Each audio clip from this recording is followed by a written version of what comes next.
Hello, everybody. Welcome to yet another edition of 18 Minutes with 180 Markets. Friends, we all know that the electronic battery revolution is upon us. It is a structural change in the marketplace. But here at 180 Markets, we're not just looking for those big structural changes alone. We're looking for those companies that have a competitive advantage and that are going to be the leaders within this structural change.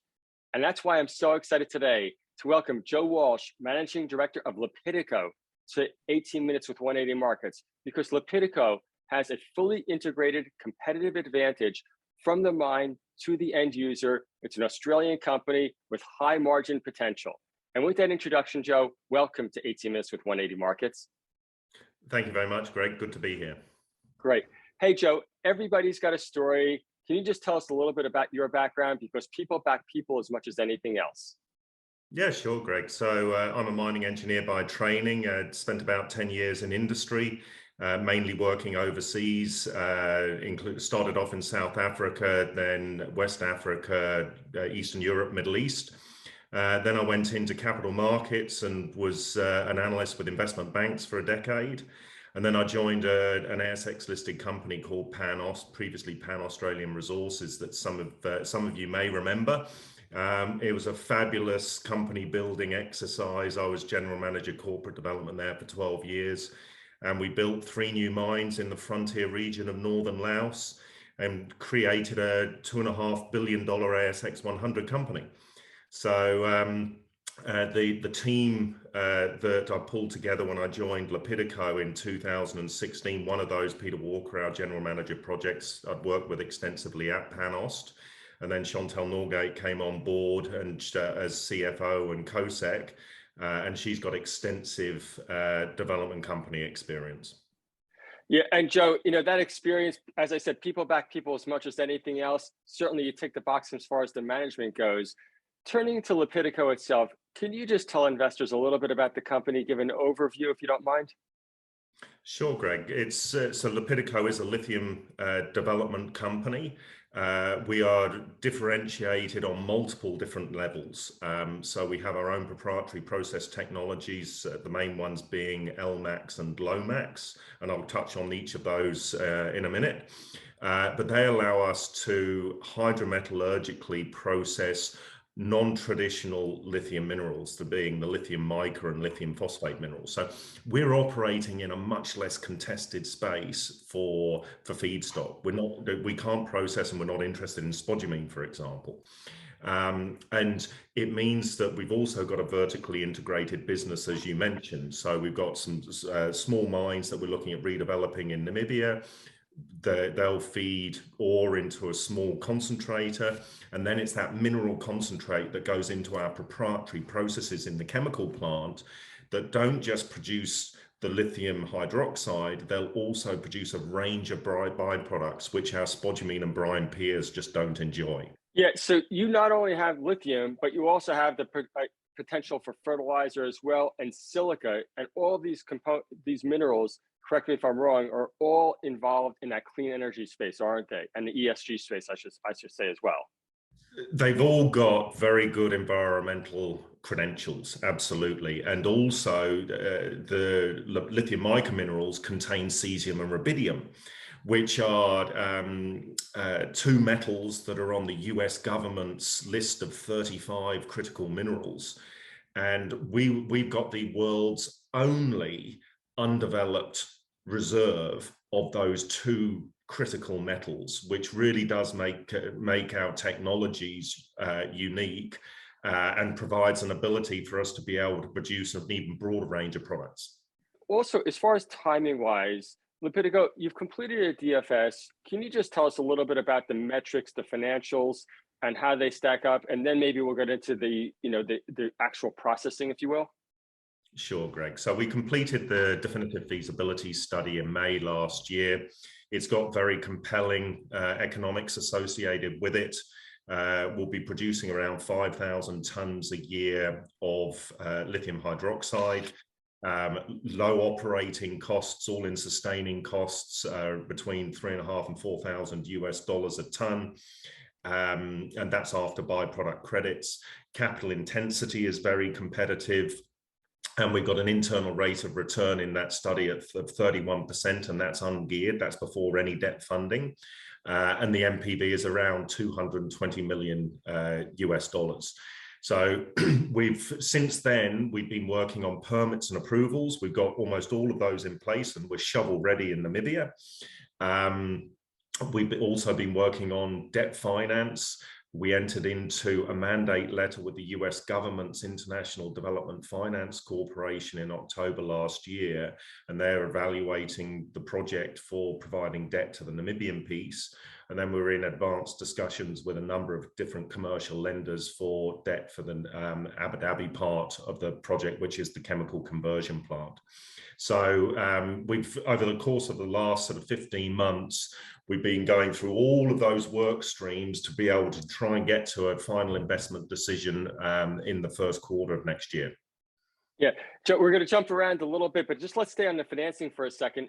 You've recently had some news with an offtake agreement with Traxxas.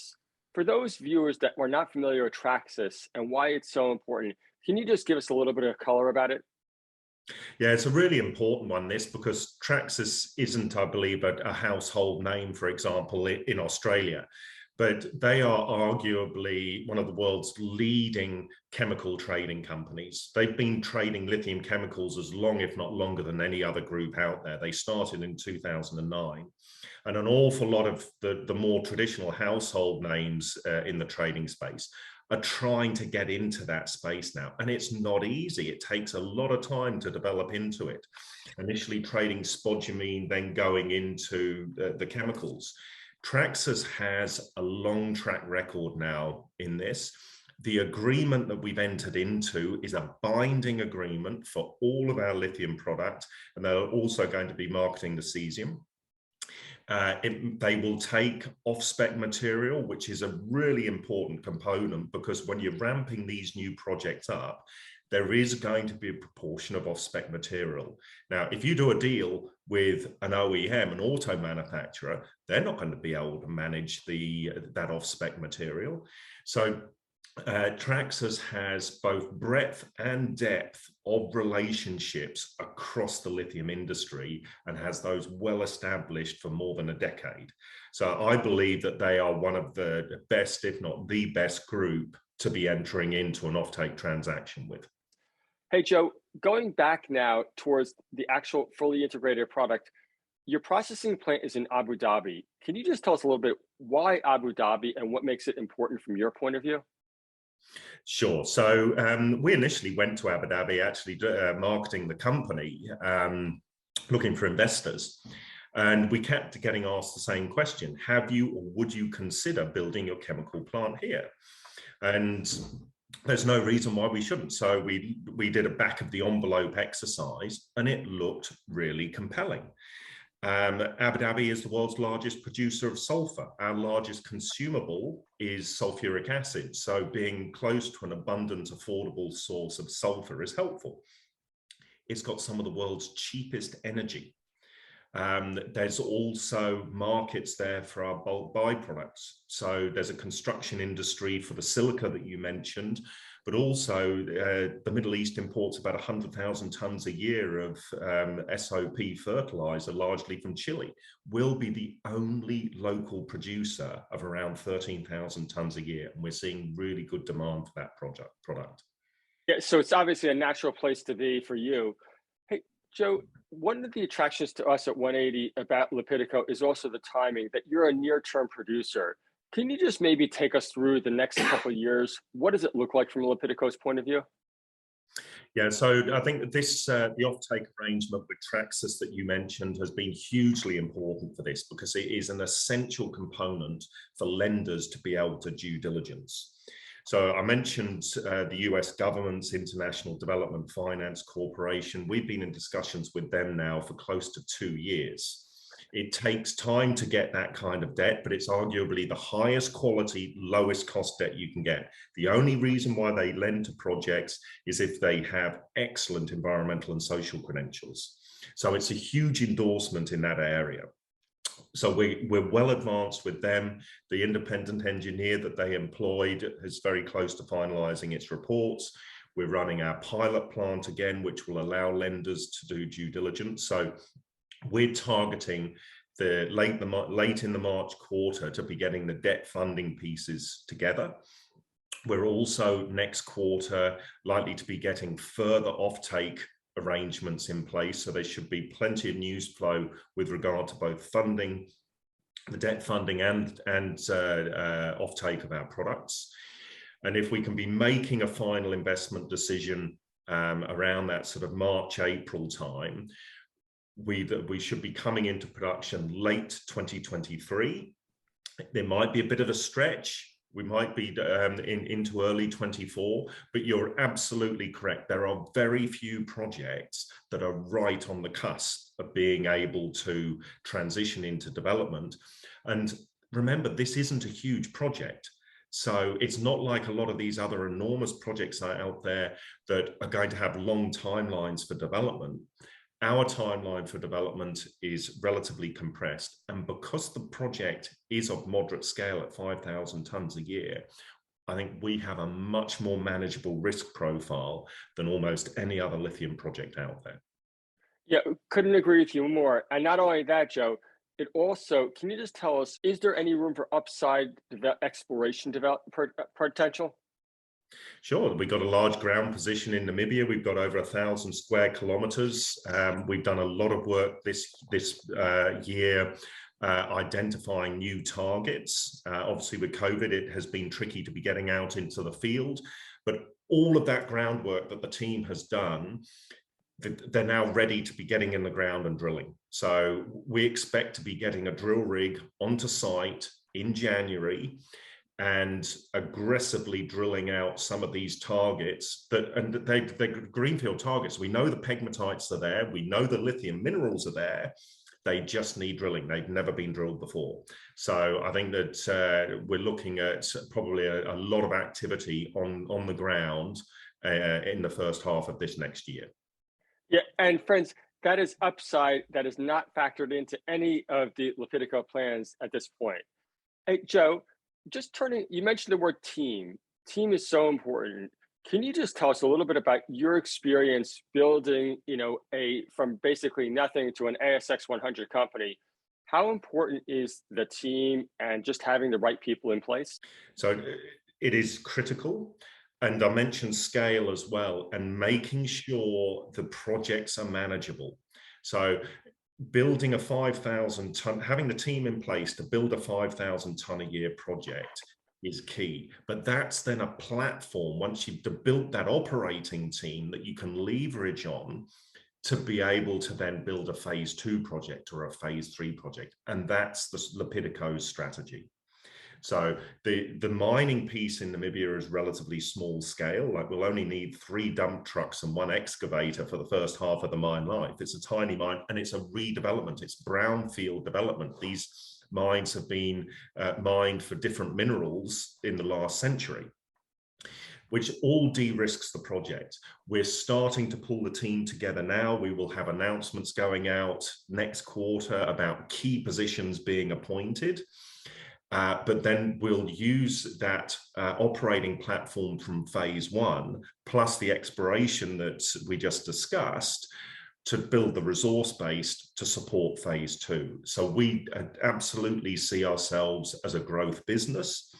And also, I should mention that because we've got our proprietary technologies, we've already sold our first license for those technologies. So in parallel with all of this, we expect to be developing a lithium royalty business as well. That's incredible. And the licensing business, so that is taking your proprietary technology that I assume you have a patent on, and that is effectively selling it out to others to create a stream of income? Correct. So in December last year, we sold a license package to a UK private company, Cornish Lithium. They paid us 4 million Canadian dollars for the package. Plus, once they come into operations, there's a royalty element to it. They do have a royalty holiday initially, but we should be enjoying royalties from their gross revenue in the fullness of time. And in certain circumstances, Greg, we're prepared to enter into license agreements with the right groups on the right projects. So as I say, it's another avenue for generating value for our shareholders. Yeah, I couldn't agree with you more. And also, in addition, it validates your technology process that someone else is willing to pay you for it. So now we have a growth story with validation and that mega upside as well. Hey, Joe, we unfortunately have to keep these interviews short. Can you just give us some closing remarks, and also maybe what should we look for, over the journey with Lepidico?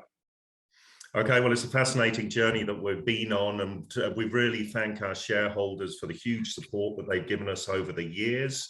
We're right on the cusp now of transitioning this business into development and then into operations. So I think that the journey is going to be getting even more exciting next year and the year after as we build this unique business. Thank you to our shareholders, I guess, is the message here, for your perseverance and support. Great. Joe, thank you very much. Definitely stay in touch. And as you said, this really is a fantastic story. Be well. Thank you very much, Greg. All the best. Bye-bye. Thank you for watching another presentation by 180 Markets. Don't forget, if you want access to thousands of ASX capital raises, head on over to 180markets.com.au, sign up, and get on board for our very next capital raise. Thanks for watching.